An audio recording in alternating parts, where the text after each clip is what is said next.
우리는 지난 주간에 가버나움에서 배 타시고 거라사인의 땅에 건너가셨던 예수님을 살폈습니다.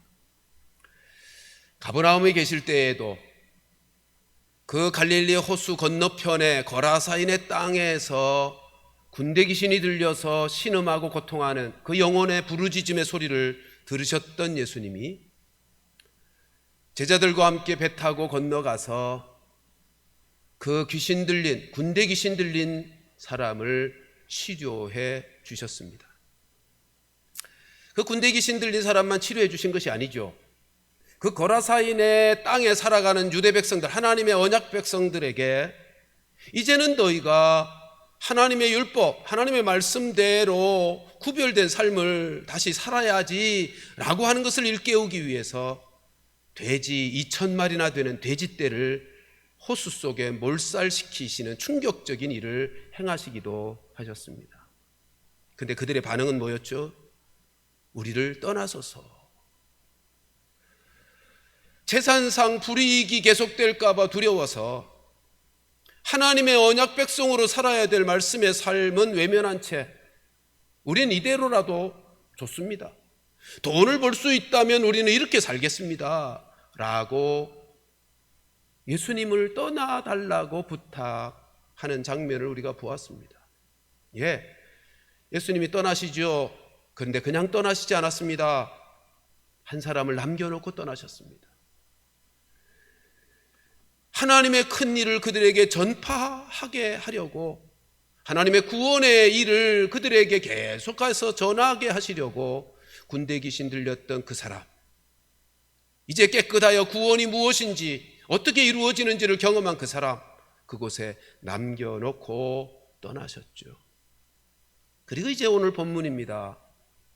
예수님께서 제자들과 함께 배 타고 다시 가버나움으로 돌아오시자 우리 40절에 있는 말씀처럼 많은 사람들이 환영하고 기다리고 있습니다. 다 기다렸대요. 한두 사람이 아니라 그곳에 수많은 사람들이 예수님을 기다리고 있었고 오시자 크게 기뻐하며 환영하고 있습니다. 이 말씀의 마가복음의 본문을 보면 21절에, 마가복음 5장 21절에는 바닷가에까지 사람들이 모여들었다는 거예요. 그러니까 배에서 내리는 순간을 기다리며 수많은 사람들이 기다리고 있었음을 보게 되는 것입니다. 근데 그 모인 무리들 중에 다 기다렸지만 특별히 절박한 마음으로 예수님을 기다린 한 사람이 있었습니다. 오늘 본문의 41절과 42절 말씀을 같이 한번 보십시다. 시작. 이에 회당장인 야이로라 하는 사람이 와서 예수의 발 아래에 엎드려 자기 집에 오시기를 간구하니 이는 자기에게 12살 된 외딸이 있어 죽어감이니라. 얼마나 절박했겠습니까? 회당장이라고 하면 당대의 유대 사회에서는 가장 존경받는 인물 중에 한 사람입니다. 그런 사람이 지금 예수님의 발 앞에 엎드려 간청을 하는 모습을 보면 그 외딸이, 죽어가고 있는 외딸의 상황이 얼마나 위급하고 위중한지를 알 수 있습니다. 그러자 예수님께서 그 야이로의 부탁을 받고 야이로의 집을 향해서 가게 되죠. 그것이 42절인 이에 자기에게 예수께서 가실 때의 무리가 밀려 야이로의 집으로 함께 가는데 거기에 모였던 무리들이 함께 예수님을 따라가고 있는 것입니다. 그런데 예수님을 따라가는 그 무리 중에 또 특별한 한 사람이 있었습니다. 예수님만이 절대 희망이 되어 쫓고 있는 한 여인이 있었습니다. 그게 43절입니다. 같이 한번 읽어보십시다. 시작. 이에 12해를 혈루증으로 앓는 중에 아무에게도 고침을 받지 못하던 여자가, 여러분 여기 혈루증이라고 하는 병은 여자들 자궁 안에 있는 아기집에 문제가 생겨서 출혈이 있는 부인병입니다. 한번 출혈이 되면 멈추지 않는 질병입니다. 근데 이게 무서운 것은, 이게 참으로 고통스러운 질병인 것은 육체적으로도 힘든 부분이지만 영적으로 심각한 질병이었다는 것입니다. 율법에 보면 혈류증을 앓고 있는 이 병을 부정한 사람이라 그렇게 말씀합니다. 부정한 사람이라는 말은 여러분, 다른 사람을 만져도 물건을 만져도, 부정한 사람이 물건을 만지든지 사람을 만지든지 그것이 다 부정하게 된다는 것입니다. 그리고 다른 사람이 그 부정한 사람을 만져도 부정하게 되는, 그러니까 모든 사람들로부터 격리되어 살 수밖에 없고 심지어 가족들로부터도 격리되어 살 수밖에 없는 나병과 똑같은 것입니다. 부정하다는 면에서, 그래서 사람들과 함께 살 수 없다는 면에서는 나병 환자와 똑같은 것입니다. 그러므로 부인된 자가 혈류증이 생기면 이혼을 당하곤 했습니다. 그런데 이 혈류증, 부정한 사람이 되었다는 것이 갖는 가장 심각한 문제가 뭘까요? 하나님으로부터도 격리가 된다는 거죠. 예배를 드릴 수가 없는 것입니다. 성전에 갈 수도 없고 회당에 갈 수도 없어서 원천적으로 하나님을 만나는, 하나님의 은혜를 누리는 그 일로부터 차단이 된 인생입니다. 여러분, 그러니 이 여인이 이 혈류증을 치료하기 위해서 얼마나 애를 썼겠습니까? 사람들로부터의 소외뿐만 아니라 영적인 소외, 그래서 혈류증을 앓게 되면 자기 자신을 바라보는 본인도 그렇고 다른 사람들도 다 죄인이야, 너는 하나님의 은혜를 받을 수가 없어, 스스로도 나는 이제는 하나님의 은혜를 받을 수도 없는 더러운 죄인이야 라고 생각할 수밖에 없는 고통스러운, 영육간에 소외되고 고통을 겪게 되는 인생이 되었으니 그 혈류증을 치료하기 위해서 얼마나 애를 썼겠어요. 그래서 마가복음 본문 5장 26절을 보면 이렇게 기록합니다. 많은 의사에게 많은 괴로움을 받았고 12해 동안 의사는 다 찾아다닌 거죠. 가진 것도 다 허비하였으되 아무 효용이 없고 도리어 더 중하여졌습니다. 여러분, 이제는 희망을 가질 기회조차 없어진 것입니다. 있던 돈도 다 탕진했어요. 다 잃어버렸습니다. 더 위중해졌습니다. 이제는 그 누구의 도움도, 그 무슨 시도도 치료를 위해서 해볼 수 없는 절망적인 상황에 놓이게 된 것입니다. 그런데 이 여인에게 희망의 소식이 전해졌습니다. 그게 무슨 소식이겠습니까? 예수님에 대한 소문입니다. 예수님에 대한 소문을 듣는데 그분은 각색병든 자들을 다 치료하신다. 그리고 그분은 긍휼이 많으셔서 연약한 자들을 친히 치유의 은혜를 베푸신다. 소문을 들었어요.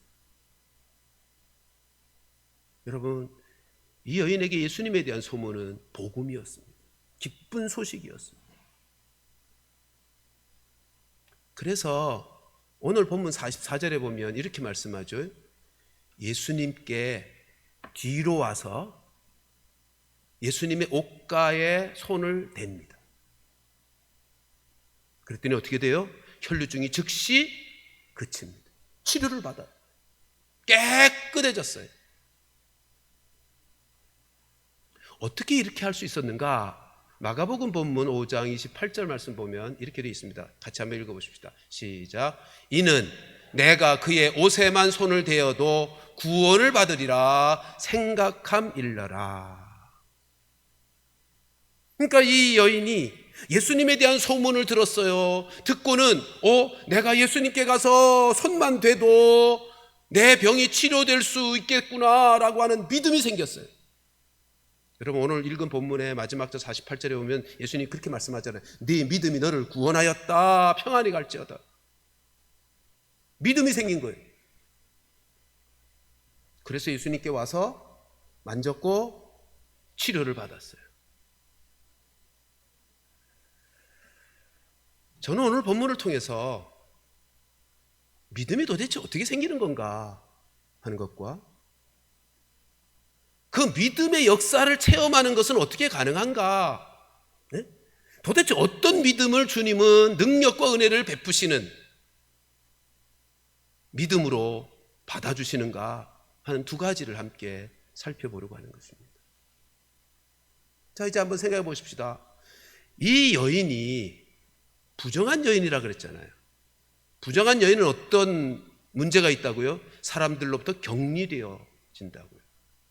다른 사람을 만져도, 다른 사람들이 그 사람을 만져도 부정하게 되는, 부정이 옮겨지는 그런 문제가 있어요. 그런데 이 여인이 지금 어떻게 하고 있어요? 무리 중에 섞여가서 예수님의 몸을 만졌다고요. 도대체 예수님의 소문을 들었을 때 어떤 소문을 들었길래 부정한 여인이 그 무리 중에 섞여서, 무리 중에 섞였으면 오늘 본문의 분위기로 보면 많은 사람과 부딪히지 않았겠어요? 평상시에는 이 여인이 무리 중에 다가갈 수가 없죠. 예수님의 옷을 만질 생각조차 못하죠. 근데 어떻게 예수님에 대한 소문이, 어떤 소문을 들었길래 이럴 수 있었는가 말이죠. 그 첫 번째는 예수님이 나병 환자를 치료하셨다는 소문을 들었거든요. 우리 누가복음 5장 12절 13절에 보면 이런 말씀이 있습니다. 나병 환자가 있는데 예수님이 어떻게 했냐면 13절에 보면 나병 환자를 이렇게 만져서 깨끗하게 해주세요. 그 소문을 들었어요. 예수님은 나병 환자를 손대어 깨끗하게 해주셨대 라는 소문을 들었어요.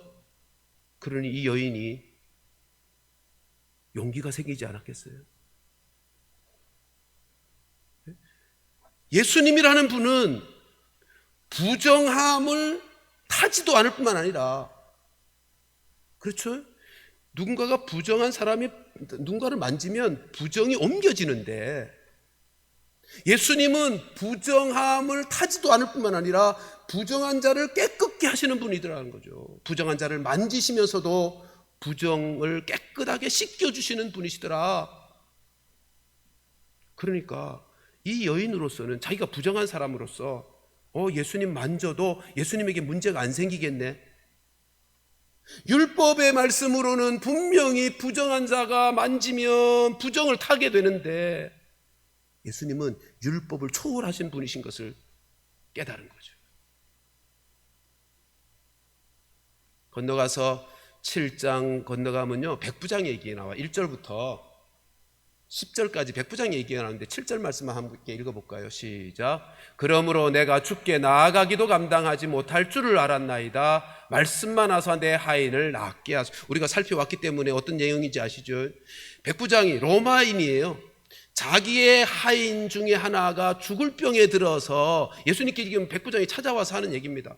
그런데 우리 집에 와달라는 부탁이 아니고 말씀만 하시면, 나도 내 수하에 내가 말만 하면 그 사람 다 움직이는데 예수님 말씀만 하시면 이 질병, 죽을 병 고쳐질 수 있습니다라고 예수님께 치료해 주실 말씀의 치유를 요청했어요.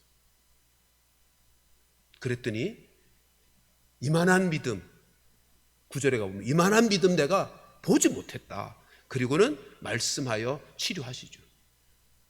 이 소문을 들었어요.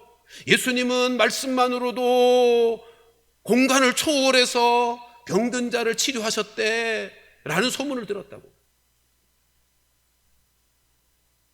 그리고 또 한 소문을 듣죠. 7장 13절로부터 15절에 가서 보면 나인성 과부의 외아들 죽어 장례를 치르는 때 예수님이 어떻게 살리시죠?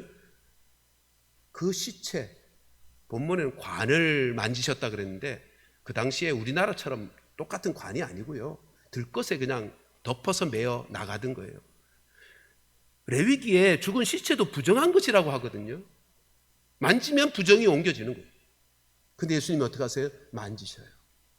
그리고 청년아 일어나라 라고 하자 죽어서 장례 치르고 있는 그 청년이 벌떡 일어납니다. 그 소문을 들었어요. 자, 그러니 이 여인이 자기가 부정한 사람이에요. 그래서 사람들에게 가까이 갈 수가 없어요.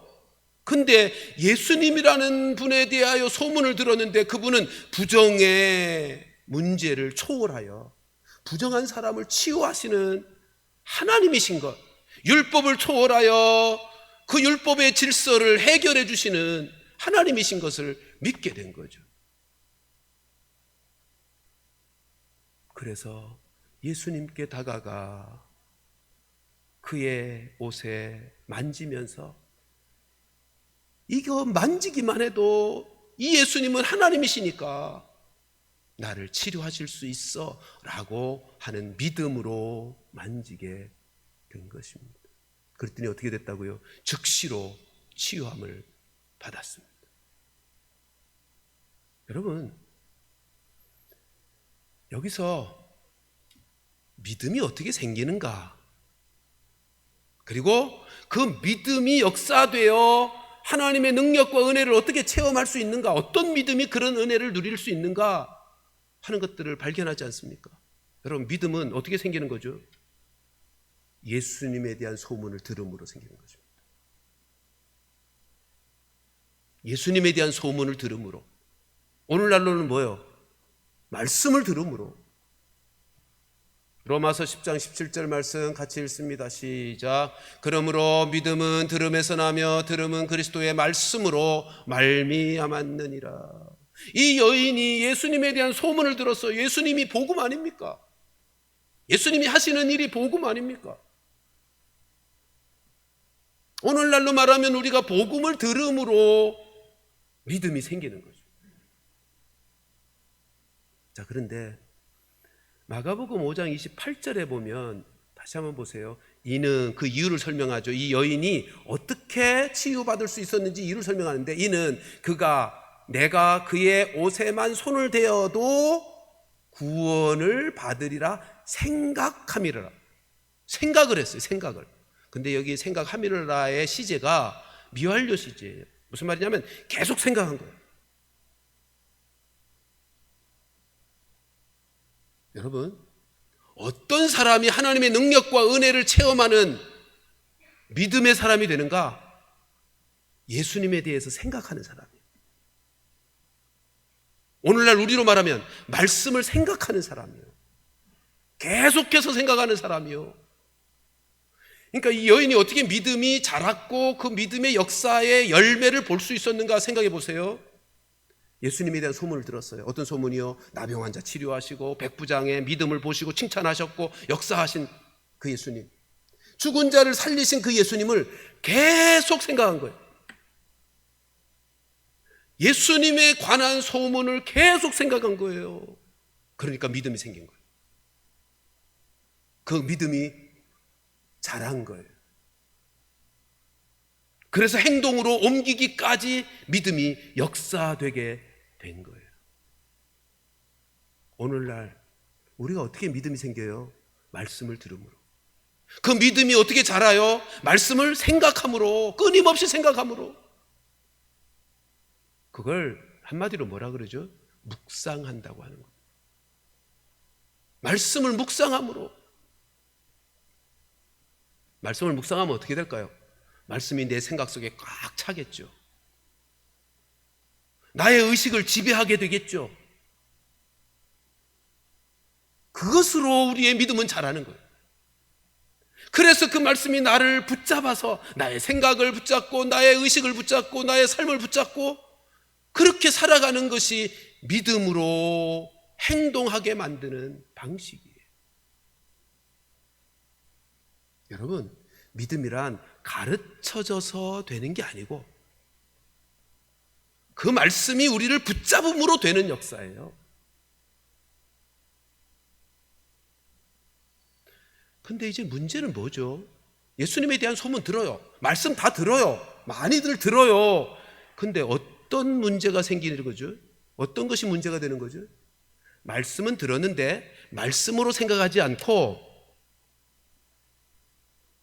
다시 말해서 말씀을 근거해서 생각하지 않고, 말씀은 말씀대로, 내 생각은 내 생각대로 생각하는 거예요. 우리가 인생을 살아가면서 어떤 문제를 만났어요. 이 문제가 하나님의 은혜와 능력으로 해결되기를 원한다면 믿음으로 주님을 찾아야 돼요. 어떻게 하는 거예요? 이 문제에 대한 하나님의 말씀이 어떠한가를 들어야 돼요. 그리고 그 말씀이 나의 생각과 나의 삶을 바라보도록, 그 말씀이 근거가 되고 그 말씀이 기준이 되어 문제를 바라보도록,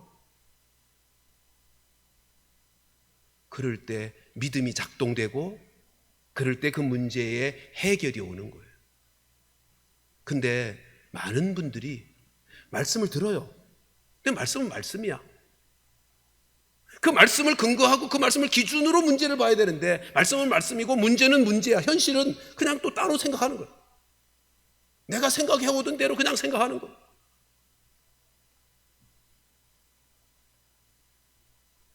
그러니까 역사가 일어나지 않는 거예요.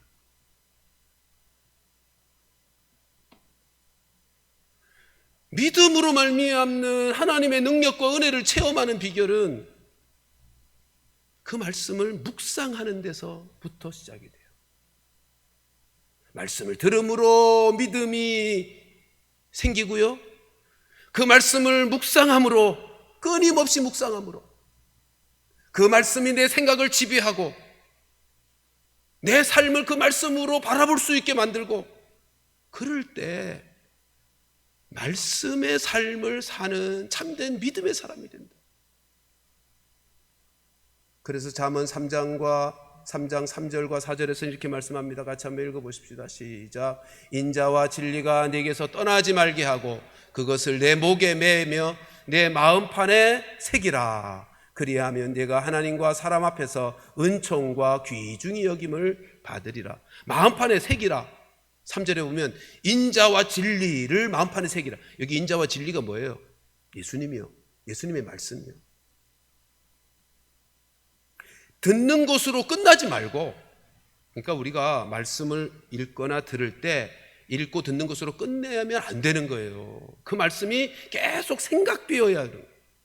그 말씀을 계속 묵상해야 되는 거예요. 그래서 그 말씀이 내 마음판에 새겨져야 돼요. 그래서 그 말씀이 내 삶의 기준이 되고 내 삶을 바라보고 내 문제를 바라보는 근거가 되고 기준이 될 때 내 안에서 믿음이 작동된다고요. 그리고 믿음이 작동되어야 하나님의 은혜가, 하나님의 능력이 역사되는 거죠.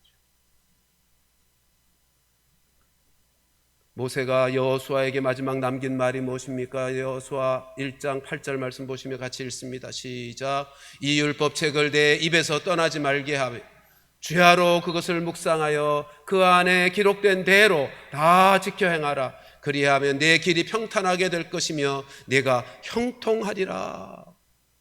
순서가 있죠. 입에서 떠나지 말게 하고 듣고 읽는 거죠.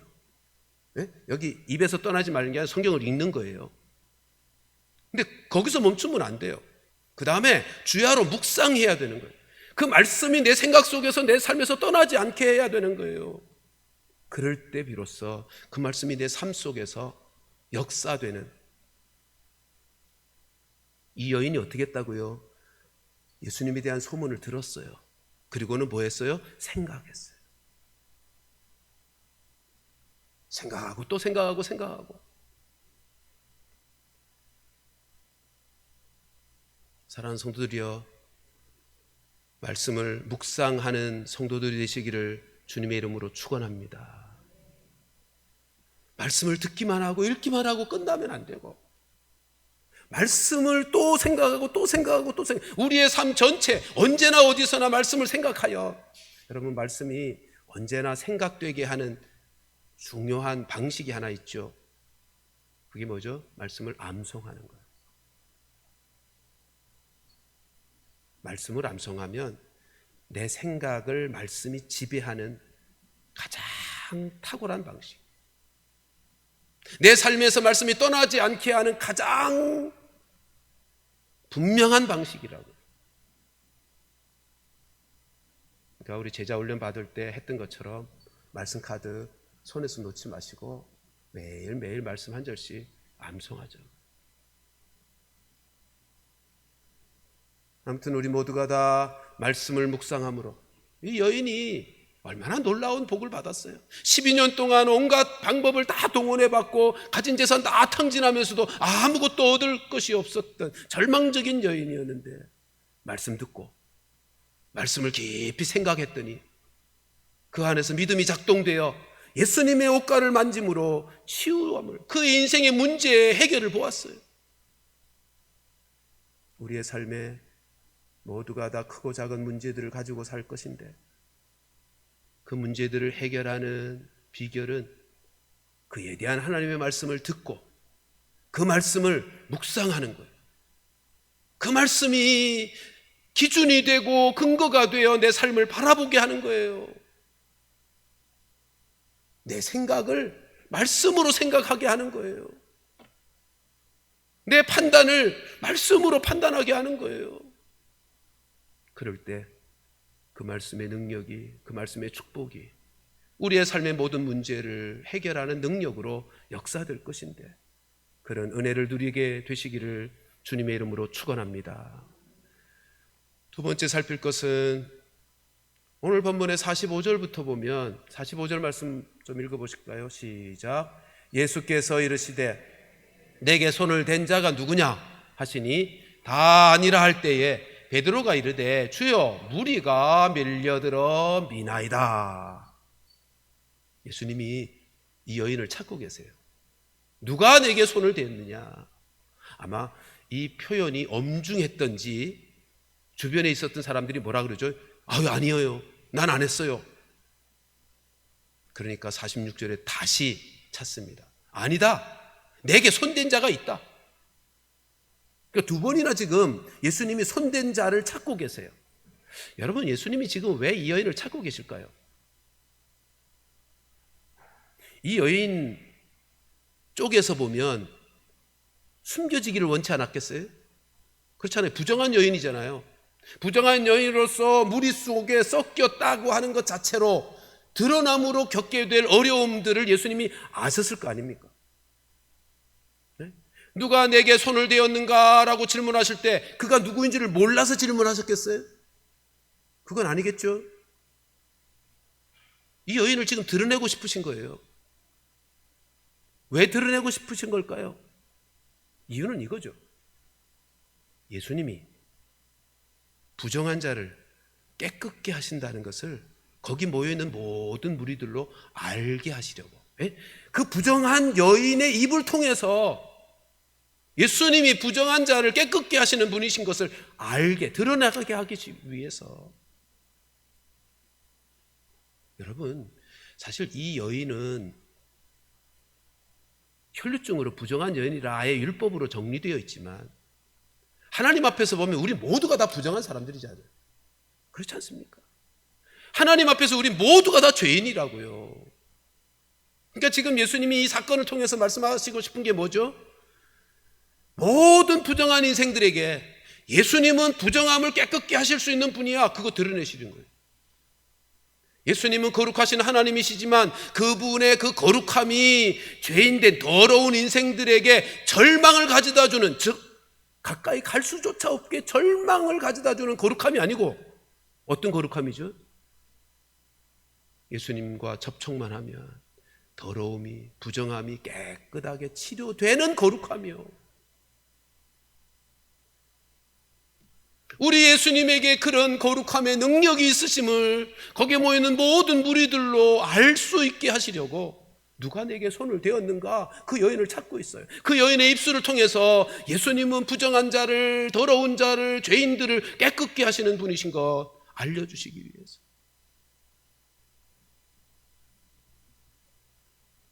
여러분, 그래서 우리가 주님을 바라봐야 되는 것입니다. 주님을 바라봐야 되는 것입니다. 히브리서 11장에서 그렇게 말씀하죠. 예수를 바라보라고. 우리를 온전케 하시는 예수를 바라보라고. 근데 많은 사람들이 예수를 바라보지 않고 예수님의 능력만 바라보는 거예요. 여러분, 오늘 본문 상황을 보세요. 본문에 수많은 사람들이 지금 밀고 밀리고 있잖아요. 그럼 예수님에게 손을 댄 사람이 이 여인뿐이었겠나요? 아닐 거예요. 분명히 아니에요. 왜 제가 이렇게 확신할 수 있는가 하면 마가복음 3장 9절 10절 말씀 보면 이런 말씀이 있습니다. 같이 한번 읽어보십시다. 시작. 예수께서 무리가 애워싸 미는 것을 피하기 위하여 작은 배를 대기하도록 제자들에게 명하셨으니 이는 많은 사람을 고치셨으므로 병으로 고생하는 자들이 예수를 만지고자 하여 몰려왔습니다. 당연히 이러지 않았겠어요? 예수님이 오시면 예수님에 대한 소문을 들었던 많은 사람들이 예수님의 손에 옷을 만져보기라도 하려고 몰려들었지 않겠어요? 그러니까 오늘 본문의 상황도 비슷한 상황인 거예요. 바닷가에까지 나와서 기다렸어요. 왜 기다렸겠어요? 자기도 예수님의 은혜를 받기 위해서. 그러니 지금 야이로의 집을 향하여 가고 있을 때 밀고, 베드로가 45절에서 그렇게 표현하잖아요. 아니 예수님, 누가 나에게 손을 댄 사람이 누구냐 찾으시니까 베드로가 뭐라 그래요? 예수님, 지금 얼마나 사람들이 지금 밀고 밀리고 있는데 당연히 사람들이 예수님의 옷에 손을 댔겠죠. 그걸 뭘 찾고 계세요? 지금 그런 투잖아요. 자, 그런데 수없이 많은 사람들이 예수님에게 손을 대었겠건만 왜? 치료는 왜? 예수님의 능력은 이 여인만 경험했는가 말이에요.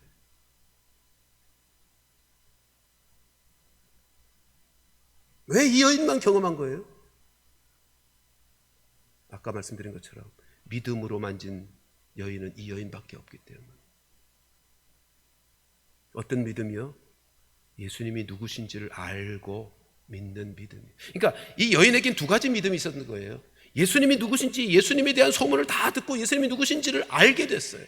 믿게 되었어요. 그리고 그런 예수님이니까 내가 만지기만 해도 치유받을 수 있을 거야를 믿은 거예요. 근데 다른 사람들은요, 만졌어요. 근데 어떤 마음으로 만진 거예요? 치료받기만을 소원하며 만진 거예요. 그러니까 믿음으로 만진 것과 소원을 가지고 만진 건 다른 겁니다.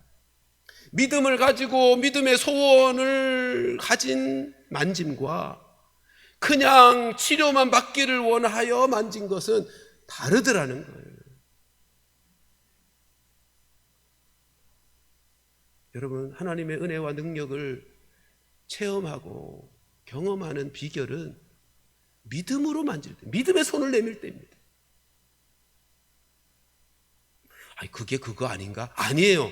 달라요.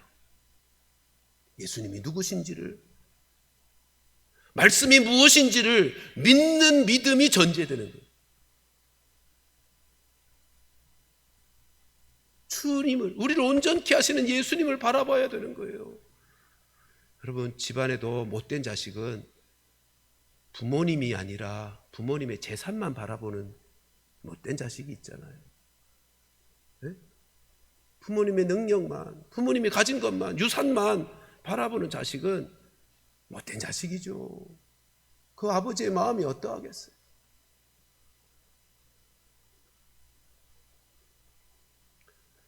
우리 주님께서 이 말씀을 통해서 우리에게 깨닫게 하시는, 이 여인이 도대체 나에게 손댄 자가 누구냐라고 이 여인을 찾고 계신 이유 중에 하나는 치료만 받기를 원하여 예수님께 나아온 사람들, 이걸 요즘 말로 말하면 뭐라 그러죠? 미신적 신앙이라 그러고 기복적 신앙이라 그러는 거죠. 나에게만, 내 문제만 해결이 되면 되는 거예요. 그러니까 그 사람의 생각은 나에게만 있는, 내 생각만 있는 거예요. 말씀으로 생각하는 생각이 아니고, 말씀을 기준하고 말씀을 근거하여 하는 생각이 아니고, 나의 현실의 문제만, 나의 필요에만 관심을 갖는 거죠. 예수님에겐 예수님이 어떤 분이신지에 대해서는 관심이 없는 거예요. 사랑하는 성도 여러분, 히브리서 기자가 권고하는 것처럼 주님을 바라보는, 주님의 능력을 바라보는 것이 아니고 주님을 바라보는 믿음이에요. 주의 말씀을 바라보는, 주의 말씀을 의지하는, 주의 말씀만 붙잡는. 왜요?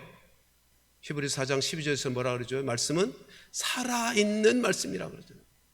살아있는 말씀. 그러니까 우리가 말씀을 꽉 붙잡으면, 그리고 말씀이 나의 생각을, 나의 삶을 붙드시면 이 말씀은 살아있는 말씀이어서 내 안에서 믿음이 작동되기 시작한다. 내 현실만 바라보는 사람에게는 이런 믿음이 작동되질 않아요. 소원만 있는 거지. 그런데 말씀을 붙잡으면, 그래서 그 말씀이 나의 생각과 나의 삶을 붙들어 매게 되면 그 말씀은 살아있는 말씀이어서 내 안에서 믿음이 작동되고, 그래서 주님 앞에 믿음으로 나아가서 예수님을 붙잡게 되는 거죠.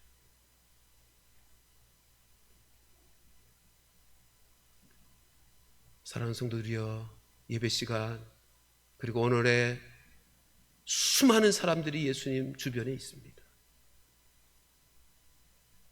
예배하는 우리 모두가 소원만 가지고 앉아있는 예배자들이 아니라 믿음으로 주님을 바라보는 예배자들이 될 수 있기를 주님의 이름으로 축원합니다. 주님을 바라보는 예배자가 되어야, 주의 말씀을 붙잡는 예배자가 되어야 하는 것입니다. 여러분, 오늘 본문에서 예수님이 나에게 손댄 자가 누구냐라고 찾으실 때, 예수님, 제가 주님의 몸에 만졌어요. 내가 너무 힘들어서 내 힘으로는 어찌 해볼 방법이 없어서 주님을 만졌어요. 주님, 제가 아파서 죽을 지경이 되어서 주님을 만졌어요. 주님, 제가 주님을 만졌어요.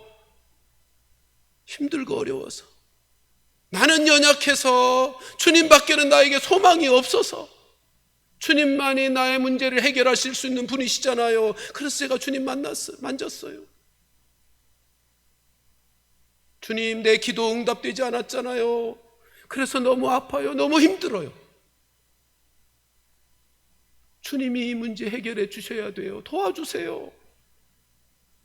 여러분, 우리가 주님 앞에 나아갈 때에 우리의 진솔한 모습, 우리의 연약한 모습 그대로 믿음의 손을 내밀어 나아가기만 하면 우리 주님이 그 믿음을 보시고 우리를 치유하시고 회복시키시고 믿음의 축복이 어떠함을 경험하게 해 주시는 분이십니다.